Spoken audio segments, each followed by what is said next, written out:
Do you still think about those childhood recipes you don't see anymore?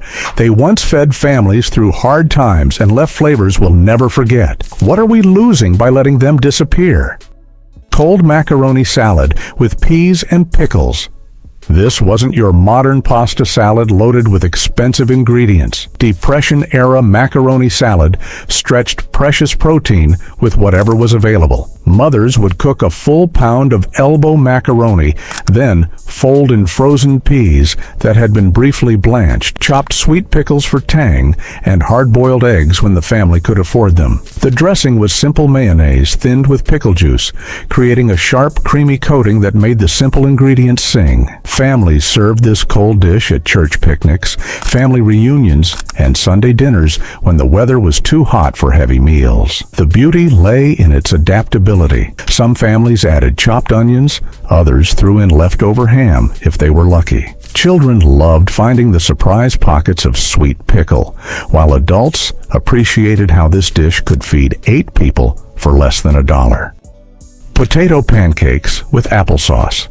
Every German and Eastern European family had their version of these crispy golden cakes. Mothers would grate potatoes by hand on metal box graters, their knuckles often bearing the battle scars of rushed breakfast preparations. The grated potatoes were mixed with a beaten egg, a handful of flour, and salt, then formed into flat patties and fried in whatever fat was available: lard, bacon grease, or precious butter. The key was getting them crispy outside while keeping the inside tender. Fresh applesauce made from backyard apple trees provided the perfect sweet complement to the savory, earthy potatoes. Families made these on weekends when they had time for the labor-intensive grating process. Children would compete to see who could eat the most, while parents appreciated how a few potatoes could create a filling meal. The sizzling sound and aroma of these pancakes cooking meant comfort and abundance, even in lean times. Fried green tomato slices. Before the growing season ended, smart gardeners picked their green tomatoes rather than let frost destroy them. These unripe treasures became golden, crispy delights when sliced thick, dredged in cornmeal seasoned with salt and pepper, then fried in hot oil until the coating turned crunchy and the tomato inside became tender and slightly tart. The contrast between the crispy exterior and the tangy interior made these slices irresistible. Families served them as a side dish with breakfast, alongside fried chicken for dinner, or as a simple lunch with fresh bread. The preparation was a family affair. Children helped slice tomatoes, while mothers heated the oil and managed the frying. Each slice had to be eaten immediately, while the coating remained crisp. The dish represented the practical wisdom of waste not, want not cooking, transforming what might have been discarded into something delicious and memorable. Eggless mayonnaise cake. During rationing periods when eggs were precious commodities, resourceful bakers created this miracle chocolate cake using mayonnaise instead of eggs and butter. The mayonnaise provided both fat and emulsification, creating a surprisingly moist and tender crumb. Mothers mixed cocoa powder, flour, sugar, and baking soda with mayonnaise and water, creating a batter that seemed impossible but baked into rich, dark layers. The cake was often frosted with simple chocolate buttercream made from cocoa, butter, and powdered sugar. Children never suspected their beloved birthday cake contained sandwich spread. The cake stayed fresh longer than traditional recipes, making it perfect for special occasions when ingredients were scarce. Families guarded this recipe secret, amazed that something so unconventional could taste so traditional. The cake proved that necessity truly was the mother of invention, turning a condiment into a celebration centerpiece. Apple Brown Betty. This humble dessert transformed simple ingredients into pure comfort. Layers of sliced apples were nestled between seasoned breadcrumbs made from day-old bread, creating a dish that was half bread pudding, half apple crisp. The breadcrumbs were mixed with butter, brown sugar, and cinnamon, then layered with tart cooking apples in a buttered baking dish. As it baked, the apples released their juices, soaking into the breadcrumbs and creating a custardy interior beneath a golden, crispy top. Families served it warm with a pitcher of cold milk or a dollop of fresh cream when available. The dessert used up bread that might otherwise go stale and transformed inexpensive apples into something special. Children loved the way the top layer crunched while the bottom layers were soft and sweet. The aroma while baking filled the house with the scents of cinnamon and caramelized apples, promising a sweet ending to any meal. Green bean casserole. Holiday tables weren't complete without green bean casserole. Canned green beans mixed with cream of mushroom soup and topped with French fried onions, then baked until bubbly. This wasn't sophisticated cooking, but it was reliable, crowd-pleasing, and could be assembled hours ahead of time. The magic was in the simplicity, 3 ingredients combining to create something greater than the sum of their parts. The crispy onions added texture and flavor that elevated humble canned vegetables into something that even children would eat. Some families considered it a tradition, others just practical cooking. But everyone agreed it wasn't really a holiday meal without at least one casserole dish full of this comforting side dish. Baked custard with nutmeg. This silky dessert required only eggs, milk, sugar, and vanilla, yet it felt luxurious on the tongue. Mothers would scald milk in heavy saucepans, then slowly whisk it into beaten eggs and sugar, creating a smooth custard base. The mixture was poured into individual custard cups or a large baking dish, then baked in a water bath until a knife inserted in the center came out clean. The final touch was a generous dusting of fresh nutmeg, creating aromatic spots on the golden surface. The custard emerged from the oven with a slightly firm exterior and a creamy interior that melted on the tongue. Families served it both warm and cold, sometimes with fresh berries when in season. The dessert felt sophisticated despite its simple ingredients, making ordinary weeknight meals feel special. Children loved the smooth texture, while adults appreciated the delicate vanilla and nutmeg flavors that never overwhelmed the palate. Carrot pineapple gelatin salad. This colorful salad brought sunshine to Depression-era tables when fresh vegetables were expensive. Mothers dissolved orange gelatin in boiling water, then stirred in crushed pineapple with its juices and finely grated carrots. Some families added chopped nuts or coconut when budget allowed. The mixture was poured into decorative molds and chilled until firm, creating a sweet, fruity side dish that children actually wanted to eat. The combination of textures, smooth gelatin, tender carrots, and chunky pineapple made every bite interesting. Families served it at holiday meals, church potlucks, and Sunday dinners when they wanted something special. The bright orange color looked festive on the table, and the sweet flavor provided a pleasant contrast to savory main dishes. Mothers appreciated how this salad could be made ahead of time and how it encouraged children to eat vegetables without complaint. Salmon and potato bake. Canned salmon was an affordable protein that mothers transformed into filling family meals. This casserole combined flaked salmon with sliced potatoes, onions, and a simple white sauce in a buttered baking dish. The white sauce was made from butter, flour, and milk, seasoned with salt and pepper. Some families added hard-boiled eggs or peas for extra substance. The dish baked until the potatoes were tender and the top was golden brown. Each serving provided complete nutrition: protein from the salmon, carbohydrates from the potatoes, and calcium from the milk. Families served it with simple green vegetables or fresh bread. Children enjoyed picking through the salmon for bones, turning mealtime into a small adventure. The casserole could stretch to feed unexpected guests with the addition of more potatoes and milk. The combination of flavors was mild enough for children, yet satisfying enough for working adults. Rolled oats meatloaf. When ground beef was expensive, creative cooks extended it with rolled oats, creating meatloaf that was both economical and delicious. The oats absorbed moisture and fat during cooking, creating a tender, moist texture while adding subtle nutty flavor. Mothers mixed ground beef with uncooked oats, beaten eggs, chopped onions, and seasonings, then shape the mixture into loaves and bake them until golden. The oats help the meatloaf hold together while stretching the meat to feed larger families. Some cooks glaze the top with ketchup or brown sugar for extra flavor. Leftover slices made excellent sandwiches the next day. Children never suspected their favorite dinner contained breakfast cereal, while adults appreciated how filling and nutritious the dish was. The meatloaf could be made ahead and reheated, making it perfect for busy family schedules. Each slice provided protein, fiber, and complex carbohydrates in one satisfying portion.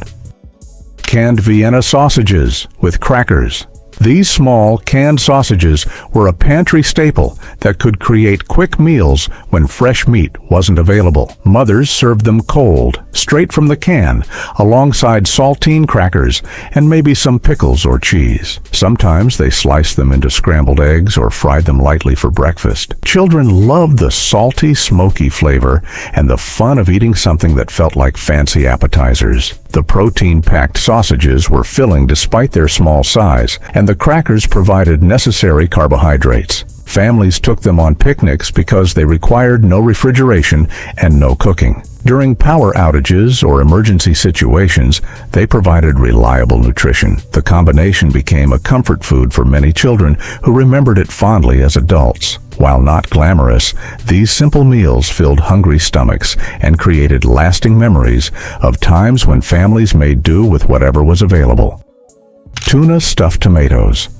Large, ripe tomatoes became edible bowls for this refreshing summer meal. Mothers would hollow out the tomatoes, saving the pulp for other uses. Then, fill the shells with tuna salad made from canned tuna, mayonnaise, chopped celery, and hard-boiled eggs. Some families added sweet pickle relish or chopped onions for extra flavor. The stuffed tomatoes were chilled and served on lettuce leaves, creating a complete meal that felt elegant despite its simple ingredients. The combination of cool, creamy filling and juicy tomato was perfect for hot summer days when nobody wanted to cook over a hot stove. Children enjoyed eating the edible bowl along with the filling, while adults appreciated the fresh, light flavors. The dish provided complete nutrition with protein from the tuna and eggs, vegetables from the tomato and celery, and healthy fats from the mayonnaise. Each tomato looked like an individual portion, making the meal feel special and personalized. Raisin-filled cookies.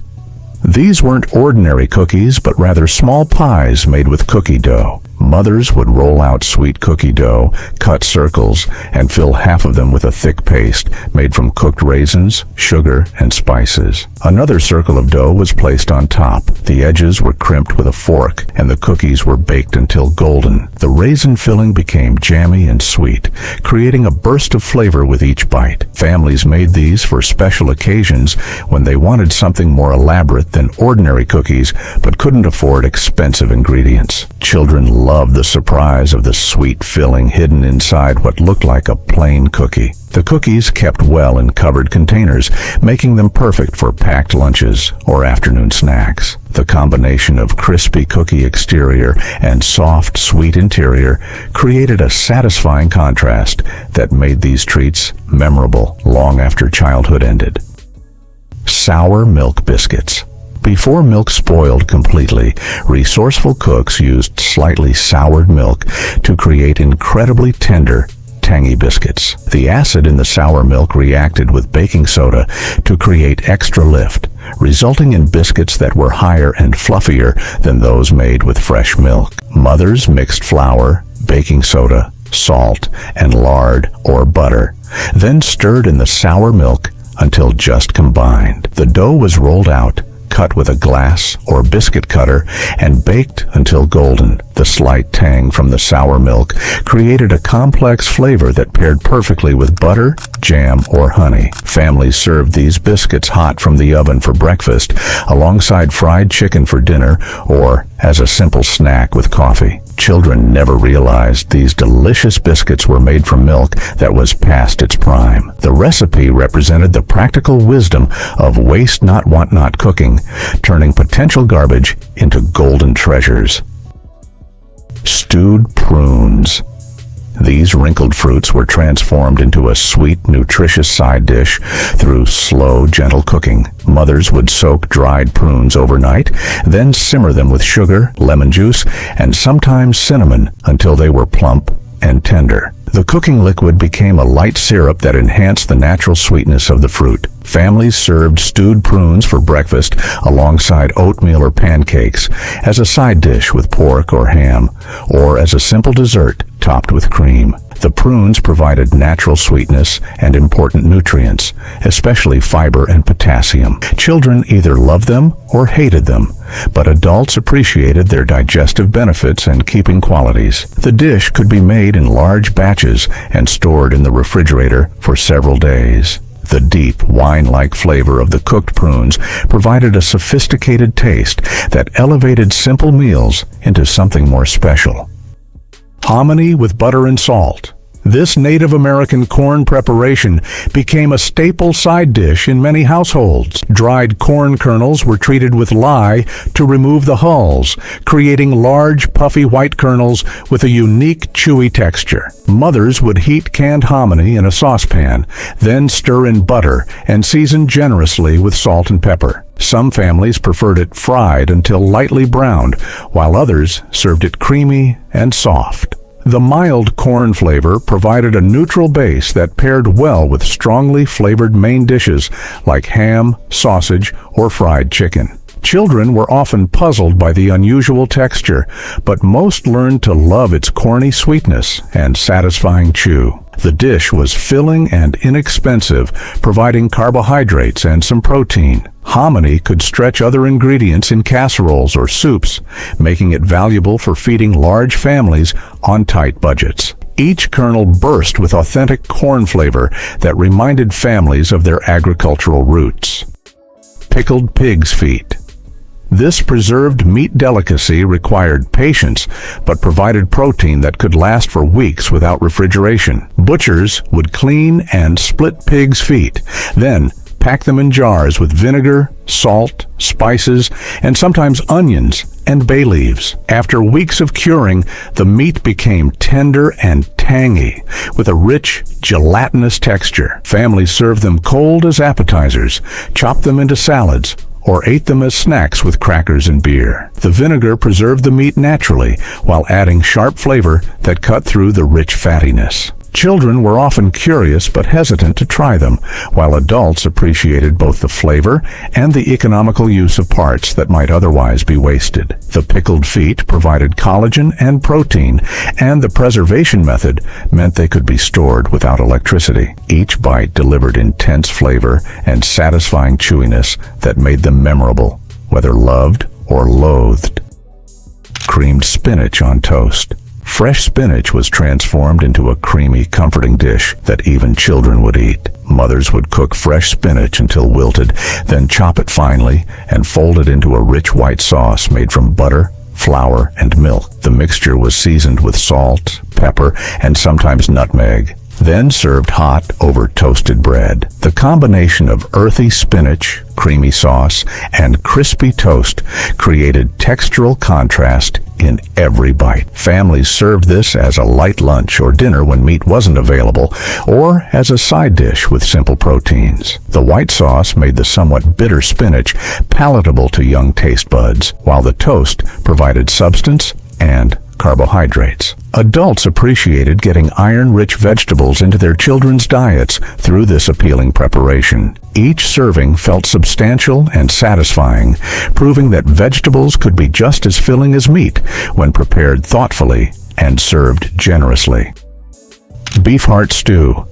This economical cut of meat required long, slow cooking to become tender, but the results were deeply flavorful and nutritious. Mothers would trim the beef heart carefully, removing any tough membranes, then cut it into chunks and brown it with onions. The meat was simmered for hours with vegetables like potatoes, carrots, and celery until everything was fork tender. The heart meat had a slightly different texture than regular beef, but was incredibly rich and beefy in flavor. Families served this stew with fresh bread or biscuits to soak up the flavorful broth. Children might initially be hesitant about eating organ meat, but the familiar stew format made it more acceptable. The dish provided exceptional nutrition, including iron, B vitamins, and complete protein, all at a fraction of the cost of premium cuts. Each bowl delivered satisfying, stick-to-your-ribs nourishment that kept families full and healthy through long, hard-working days.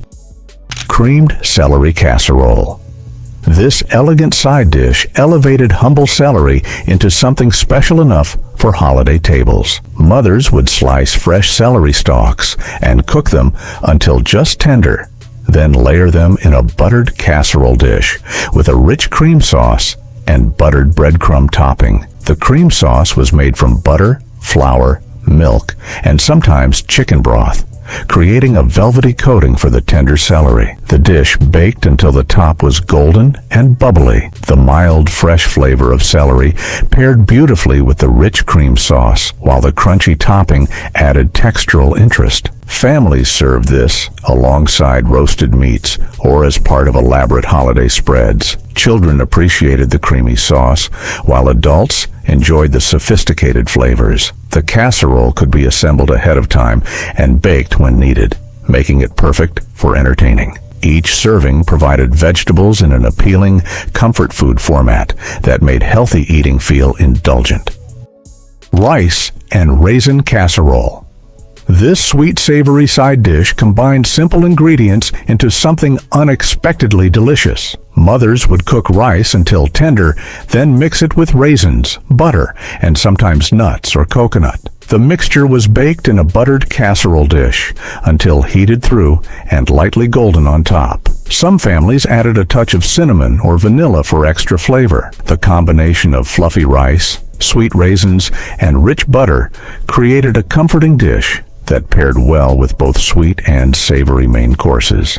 Children loved finding the sweet raisins scattered throughout the rice, while adults appreciated the interesting flavor combination. The casserole was filling and economical, stretching expensive ingredients with affordable rice. It could be served alongside ham, chicken, or pork, providing carbohydrates and natural sweetness that complemented rich meats. Each spoonful delivered familiar comfort flavors that reminded families of special occasions and abundant tables. Fried cornmeal scrapple. This Pennsylvania Dutch specialty used every part of the pig, combining pork scraps with cornmeal to create a breakfast favorite. Butchers would simmer pork bones and scraps until the meat fell off, then strain the broth and mix it with cornmeal to create a thick mush. This mixture was seasoned with sage and spices, then poured into loaf pans and chilled until firm. When ready to serve, the scrapple was sliced thick and fried until crispy outside and creamy inside. The combination of pork flavor, cornmeal texture, and aromatic spices created a unique breakfast meat that was both economical and satisfying. Families served it with eggs, pancakes, or toast, appreciating how it used parts of the pig that might otherwise be wasted. Children loved the crispy exterior, while adults appreciated the complex flavors and protein content. Each slice provided substantial nutrition that sustained families through long mornings of hard work. Navy bean pie. This unusual dessert transformed humble beans into a surprisingly sweet and satisfying pie. Mothers would cook navy beans until completely tender, then mash them smooth and mix with eggs, milk, sugar, and spices like vanilla and nutmeg. The mixture was poured into pie crusts and baked until set, creating a custard-like filling with a unique, creamy texture. The beans provided natural thickness and subtle flavor while adding protein and fiber to the dessert. Families served these pies when they wanted something sweet but couldn't afford expensive ingredients like nuts or chocolate. The pale color and smooth texture disguised the bean base, often surprising guests who couldn't identify the secret ingredient. Children enjoyed the sweet, custard-like flavor, while adults appreciated the nutritional value and economy. Each slice provided an unusual but satisfying end to simple meals, proving that creativity could transform even the most unlikely ingredients into memorable desserts. Salsify fritters. These golden fritters showcased salsify, a root vegetable also known as oyster plant, for its subtle seafood-like flavor. Mothers would scrub and peel the long white roots, then grate them and mix with beaten eggs, flour, and seasonings to create a batter. Spoonfuls of the mixture were dropped into hot oil and fried until golden and crispy. The interior remained tender and slightly sweet, while the exterior developed a satisfying crunch. Families served these fritters as side dishes with meat or as light meals with salad. The unusual flavor intrigued adults, while children enjoyed the crispy texture and fun shape. Salsify grew easily in home gardens and stored well in root cellars, making it valuable for winter meals when fresh vegetables were scarce. Each fritter delivered unique flavors and textures that distinguished special meals from everyday fare, showcasing how creative cooks could make the ordinary seem exotic. Molasses taffy.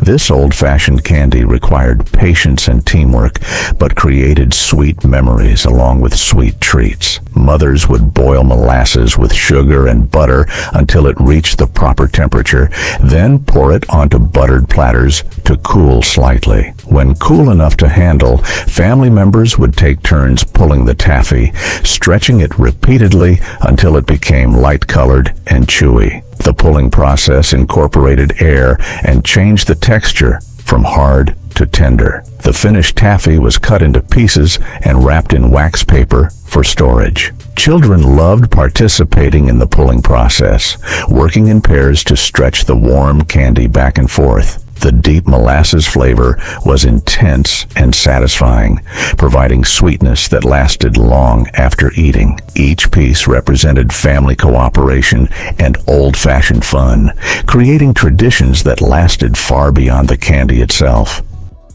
Dutch oven peach cobbler. Every trail cook worth his salt knew that a good dessert could turn a hard day into a celebration. Dutch oven peach cobbler was the crown jewel of campfire desserts, bubbling away in cast iron while the evening settled around the fire. The secret wasn't just in the sweet peaches or the golden biscuit topping. It was in the patience required to let the coals do their magic. Cowboys would line the bottom of their Dutch oven with hot coals, then pile more on the lid, creating an outdoor oven that rivaled anything back home. The peaches, often dried and reconstituted with precious water, would slowly release their sweetness, while the biscuit dough transformed into a golden crust. The aroma alone could draw riders from miles away, and many a friendship was forged over a shared bowl of this heavenly treat. Old-timers would test the heat by holding their hand 5 inches above the coals. If they could count to 8 before pulling away, the temperature was perfect. This ancient technique required no thermometer, just experience passed down through generations of outdoor cooks. Wojapi.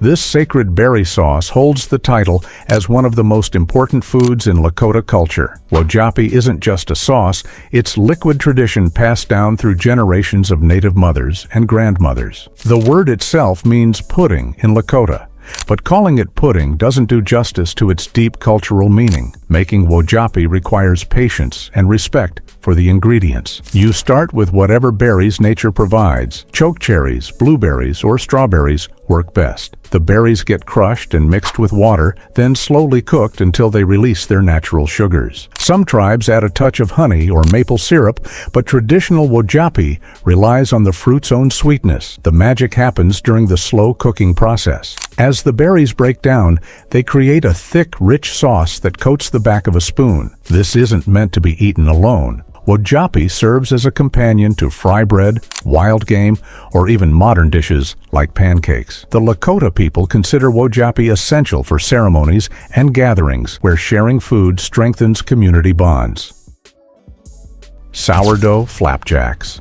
Before commercial pancake mixes filled grocery store shelves, sourdough starter was a prospector's best friend. These tangy, hearty flapjacks fueled gold miners and settlers alike, providing the energy needed for backbreaking work in unforgiving conditions. The starter itself was treated like a family member, fed, nurtured, and protected from the elements with religious devotion. The batter would bubble and foam as the wild yeast worked its magic, creating pancakes with a distinctive sour bite that paired perfectly with molasses or wild honey. Smart cooks kept their starter close to their bodies on cold nights, ensuring the living culture survived to provide another day's worth of sustenance. These weren't the fluffy pancakes we know today. They were dense, filling, and designed to stick to your ribs when the next meal might be hours or days away. Miners would carry their starter in small crocks, sometimes sharing portions with fellow prospectors who had lost their own cultures to accidents or neglect. A good starter was often worth more than gold dust, as it represented the difference between sustenance and starvation in remote camps where supply wagons rarely reached. Pemmican. If Native Americans had invented protein bars, pemmican would be their masterpiece. This concentrated food could keep warriors and hunters alive for months on the trail. The name comes from the Cree word pimihkan, which means manufactured grease, though that description hardly captures its importance. Creating pemmican starts with lean meat, usually buffalo, deer, or elk. The meat gets cut into thin strips and dried over low fires until it becomes completely dehydrated. Then comes the grinding process, where the dried meat gets pounded into powder using stones. This powder gets mixed with rendered fat and often berries like cranberries or chokecherries for extra nutrition and flavor. The finished product looks like dense, dark bars that could survive years without refrigeration. One small piece of pemmican could sustain a person for an entire day of hard travel. Modern hikers and athletes have rediscovered pemmican because it delivers complete nutrition in a compact form. The fat provides steady energy, the protein builds muscle, and the berries add vitamins that prevent scurvy and other diseases. Cowboy beans with salt pork. No campfire meal was complete without a pot of beans simmering over the coals, and cowboy beans with salt pork were the backbone of frontier cuisine. This wasn't just a side dish, it was often the entire meal, stretched with whatever vegetables could be found and seasoned with the smoky fat from salt pork that had traveled thousands of miles in saddlebags. The beans would cook low and slow, sometimes for an entire day, absorbing the rich flavors of the pork and wood smoke. Cowboys learned to start their beans at dawn, letting them bubble away while they worked, returning to a pot of hearty sustenance that could feed a crew of hungry men. The salt pork provided both flavor and precious fat calories that were essential for survival on the range. Cookie, the camp cook, would often add wild onions, prairie turnips, or whatever vegetables could be foraged along the trail. The beans would develop a thick, rich sauce from the rendered pork fat and the natural starches that cooked out of the beans themselves. A good pot of cowboy beans could stretch to feed unexpected visitors, making it the perfect communal dish for the unpredictable life of the frontier. Tanka bars. Tanka bars represent the modern evolution of pemmican, created by Native American entrepreneur Mark Tilson. These bars combine traditional buffalo meat with cranberries and natural seasonings, bringing ancient nutrition into the modern world. The name Tanka means great or large in Lakota, reflecting the big impact these small bars have on both nutrition and Native American economic development. Unlike mass-produced energy bars filled with artificial ingredients, Tanka bars stick to the original pemmican recipe principles. Buffalo meat provides the protein base, while cranberries add natural sweetness and antioxidants. The bars contain no preservatives, yet they stay fresh for months because the traditional drying and fat rendering process naturally prevents spoilage. What makes Tanka bars special goes beyond nutrition. They represent economic sovereignty for Native American communities. The buffalo meat comes from Native-owned ranches, and the profits support tribal economic development. When you eat a Tanka bar, you're not just getting healthy food, you're supporting Native American communities working to rebuild their traditional food systems while creating modern businesses. Hobo packets. Depression-era drifters created this ingenious cooking method out of necessity, wrapping whatever ingredients they could find in newspaper or cloth and burying them in coals. Hobo packets were the ultimate one-pot meal, requiring no dishes and creating no cleanup, perfect for men who carried everything they owned on their backs. The beauty of hobo packets lay in their versatility. Potatoes, onions, and scraps of meat would steam together in their own juices, creating a complete meal that was both filling and flavorful. The wrapping protected the food from ash and dirt while allowing the flavors to meld together. Hobos would often mark their packets with sticks or stones, creating a primitive but effective cooking system that could feed a camp without any utensils. Railroad workers and migrant laborers perfected this technique, learning exactly how long to cook different combinations of ingredients. A packet with just vegetables might need 30 minutes, while one with tough meat could take over an hour. The wrapping would char and blacken, but the food inside would emerge perfectly steamed and infused with a subtle smoky flavor that no modern cooking method can replicate. Three Sisters Stew. The three sisters aren't relatives. They're corn, beans, and squash, the foundation of Native American agriculture for over 1,000 years. These three crops grew together in the same fields, each one helping the others survive and thrive. The corn provided stalks for beans to climb. The beans fixed nitrogen in the soil to feed the corn and squash, and the squash leaves shaded the soil to retain moisture. Making Three Sisters Stew celebrates this agricultural partnership in one pot. You start by cooking dried beans until they're tender. This takes the longest time, so start them first. Fresh or dried corn kernels go in next, followed by chunks of winter squash like butternut or acorn squash. Some tribes add wild game like venison or rabbit, while others keep it completely plant-based. The magic of Three Sisters Stew lies in its complete nutrition. Corn and beans together provide all the amino acids humans need for protein, while squash adds vitamins A and C, plus healthy carbohydrates. Native American communities lived on variations of this stew throughout the harsh winter months, proving that plant-based eating could sustain entire civilizations long before modern vegetarianism became trendy. Bannock bread. Scottish fur traders brought this simple bread recipe to the American frontier, where it became a staple for anyone who needed fresh bread without an oven. Bannock bread required only flour, salt, baking powder, and water, ingredients that could be carried anywhere and transformed into sustenance with nothing more than a flat stone and a fire. The dough would be shaped around a green stick and held over the coals, rotating slowly to ensure even cooking. The result was a dense, chewy bread with a smoky flavor that complemented any meal. Native American tribes quickly adopted this technique, often adding wild berries or nuts to create their own variations. The bread could be eaten hot off the stick or cooled and carried as trail food.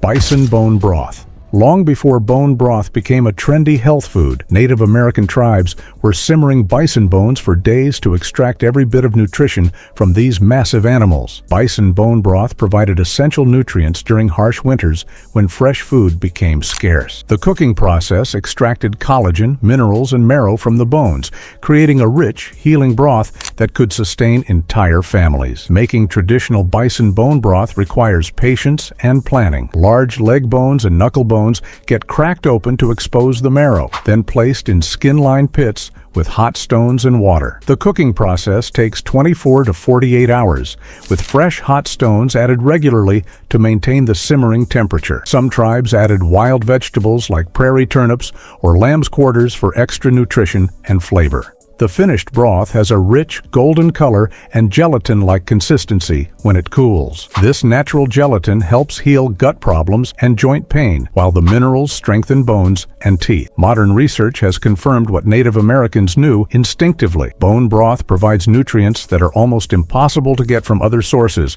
including glycine, proline, and hydroxyproline that support healthy skin, hair, and nails.